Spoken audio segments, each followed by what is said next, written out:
Okay, in this video, we'll talk about sequences of functions. So I'm assuming that you're familiar with sequences of points, and we can define sequences of functions. So here's the definition. So let E and E prime be metric spaces.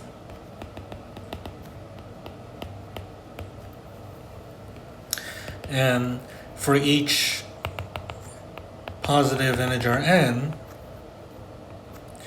let f sub n be a function from E to E prime.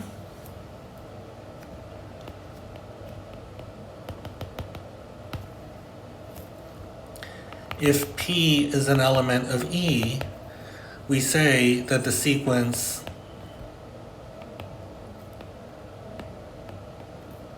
f1, f2, converges at P if the sequence of points f1 of P, f2 of P, converges, right? And these are elements in E prime. So if the sequence of points converges in E prime. And we say that the sequence of functions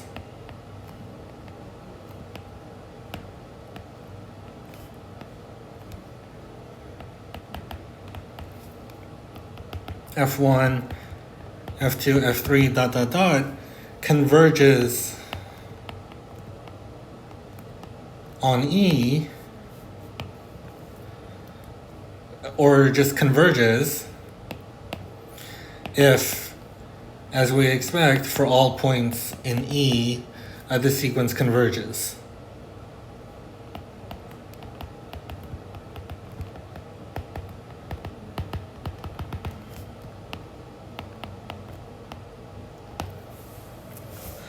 Okay, and sometimes this is called pointwise convergence.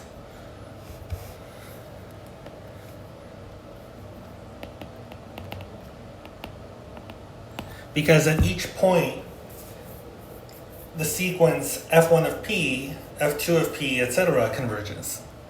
So it's point by point. And in this case, if you have a pointwise convergent sequence, then in this case,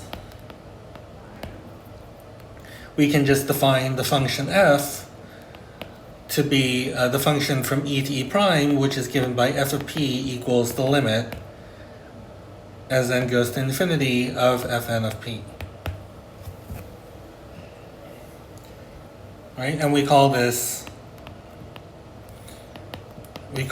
the limit function of the sequence. And we say that the sequence converges to f.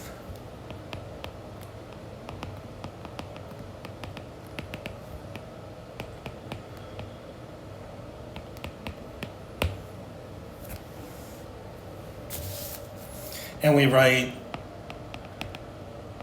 that f is the limit of the fn's.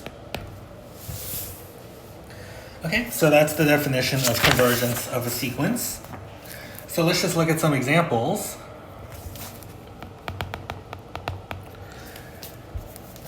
Let's define a function fn from the closed interval 0 to 1 to the real numbers by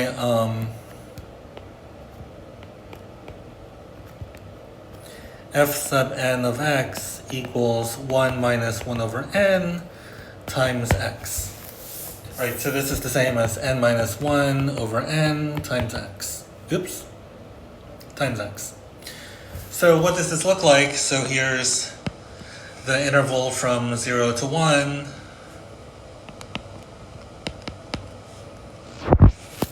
And f1 of x is just 0. f2 of x is 1/2 x, so that's x over 2. f3 of x is 2/3 x. And in general, f4 of x is 3/4 x. And in general, fn of x is just n minus 1 over n x. And so what happens is you start off with f1, that's the 0 function. That's f1. And then f2 is x over 2, so that looks like this, right? It's f2. And then f3 looks like 2/3 x, so like this, maybe? Well, whatever. It's not meant to be super accurate. And then f4 of x is 3/4 x. And f5 is... Right, these are all straight lines. And if we put 1, say, all the way up, here, let's say, then all these functions converge to... These functions, the fn's, converge to f of x equals x. Right? So we say that the fn's converge to f, where f of x equals x.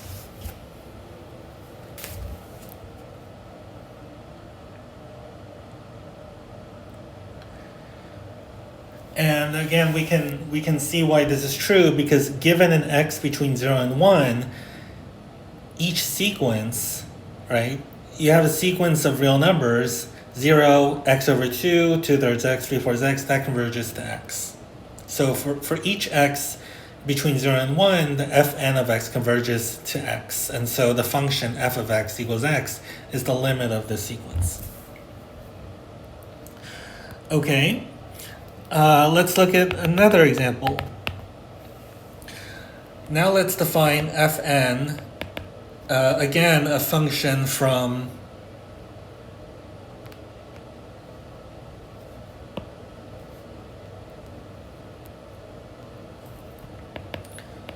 the closed interval from 0 to 1 to r,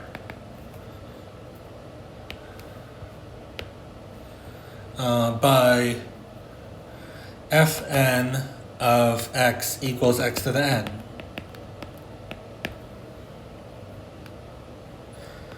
Well, okay, what does that look like?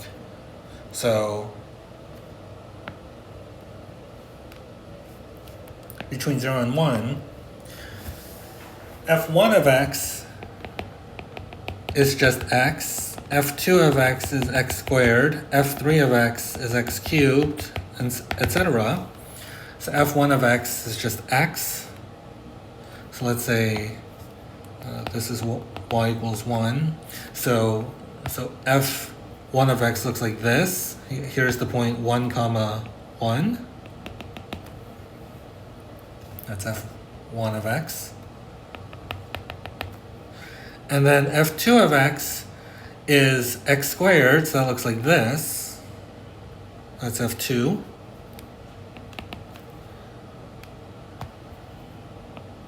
Let's just call this f1. And then f3 is x cubed, so that's like this. And then f4 is x to the 4th power, and so on. Right? So all these functions are, they intersect at 0, 0 and 1, 1, but as n increases, in the open interval from 0 to 1, the function values approach 0. And so the function f, which is defined to be 0 if x is between 0 and 1, including 0, and 1 if x is equal to 1, is the limit of the sequence. So f is the limit of the fn's.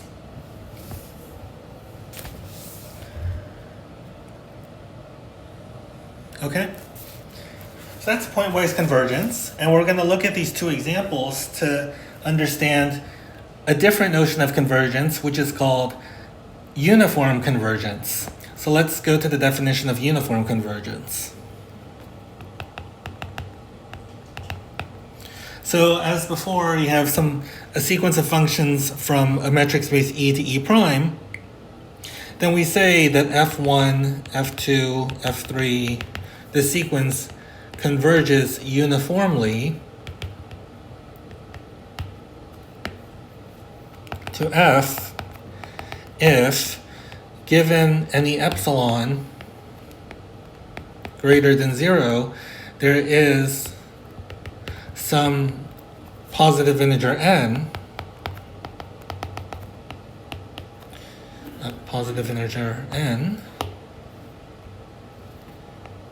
such that the distance in E prime between f of p and fn of p is less than epsilon,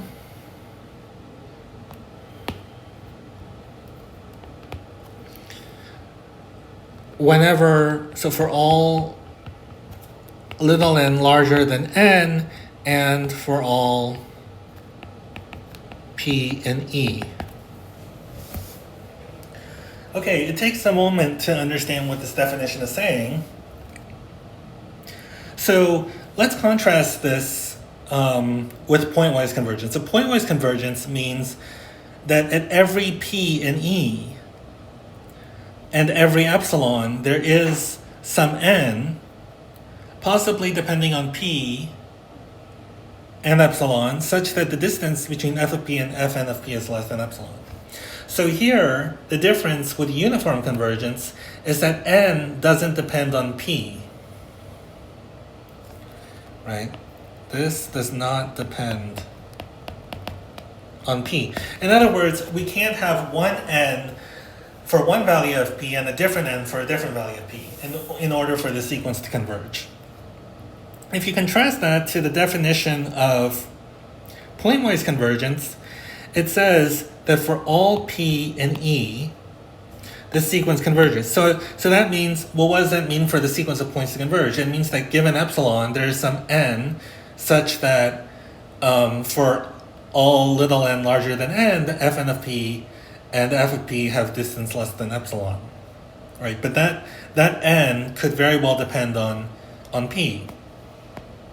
And the difference is that for uniform convergence, there's given an epsilon, there is an n depending only on epsilon. So does not depend on p, only on epsilon, such that for all p and all little n greater than n, the distance between f of p and fn of p is less than epsilon.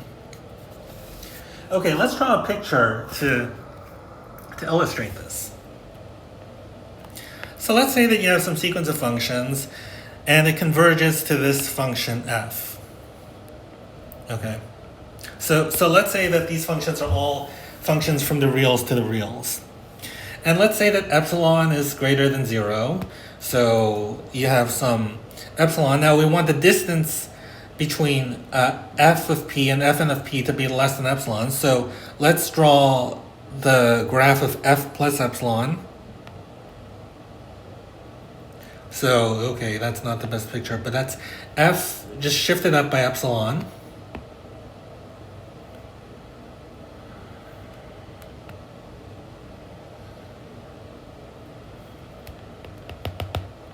And then f shifted down by epsilon.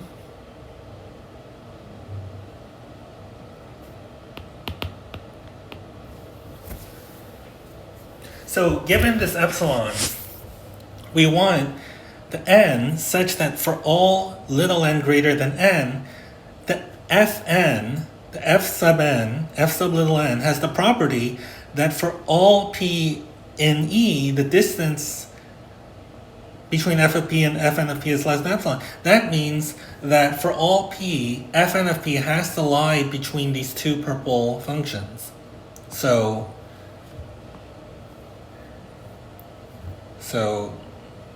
here's this epsilon distance, and here's this epsilon distance. And fn, for large enough n, has to be completely contained in this so-called epsilon band. Right, so this is different than pointwise convergence. And that picture illustrates why it's called uniform convergence. That the fn's, given an epsilon, you can go far out enough in the sequence so that at all p and e, so at all, real numbers in this case, the distance between the fn and the f is always less than epsilon, no matter what p is. So let's look at some examples to see the difference. So let's go back to example 1.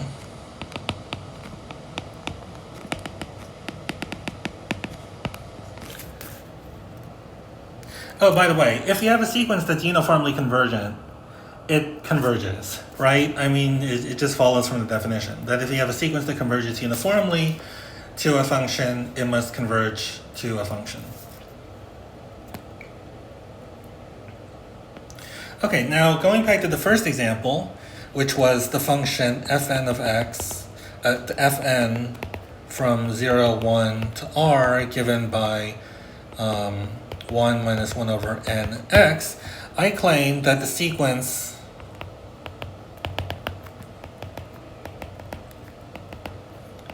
converges to f uniformly on the domain 0, 1.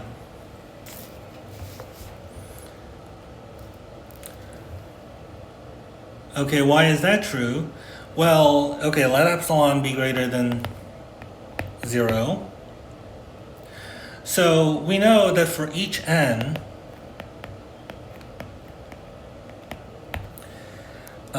and for each x between 0 and 1, okay, the distance between, well, here we just have absolute values. The absolute value of fn of x and f of x is equal to 1 minus 1 over nx minus 1 over, minus x. Minus x, right? Because f of x is x. And then this becomes, okay, so this is x minus 1 over nx, so this is the absolute value of negative 1 over nx. And this is just equal to 1 over n times the absolute value of x, which is less than or equal to 1 over n. Because, right, x is between 0 and 1. So therefore, if we pick n greater than 1 over epsilon,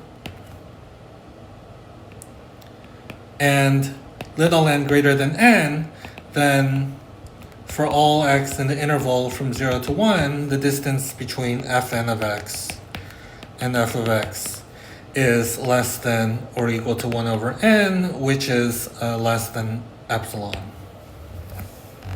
And that's the proof.